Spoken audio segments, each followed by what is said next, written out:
გამოდგა ხანი, ხალხი კოსმოსში დაფრინავს და მე ისევ აქ ვარ და ასეთ თემებზე მიწევს საუბარი. ონორე გომისმა სხვაგან ვერ ივარგა და ისევ ქართულ საკლუბო ფეხბურთს მოაშურა, რომ თავი გადაირჩინოს. აღნიშნული ფეხბურთელი დინამო თბილისის მაისურს მოირგო უკვე.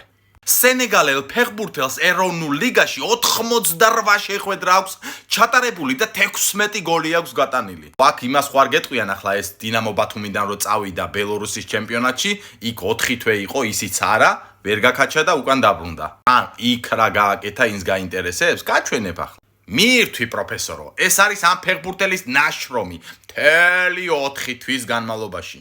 Ой, შენ ვინც არ გიცნო, შენ ახლა უყურე ერთი ბურთი მაინც გაუტანია. სათამაშო დრო რო შეაჯამო ამ ფეხბურთელის ბელორუსის ჩემპიონატში 200 წუთი ვერ გამოვიდა. წარმოიდგინეთ, ანუ 2 შეხვედრაც არ გამოდის, აბა დათვალეთ ერთად. ჩემს ბავშვობაში იყო ასეთი რაღაცეები.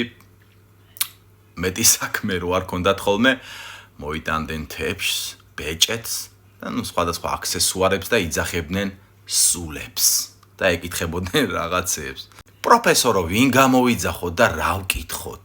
მე მგონი პირველი შეკითხვა როდის გვეშველება, როდის დაგვადგება საშველი. სანამ ჩვენს ფეხბურთს დასდგომია საშველი, მოდი ჩემი YouTube არხი გამოვიწერეთ, რომელიც გამომწერებისგან ამჯერად სულ ზღაფავს. სამწუხაროდ ბევრი გამომწერები არ გვყავს, ასე რომ შემოდი და გამოიწერე.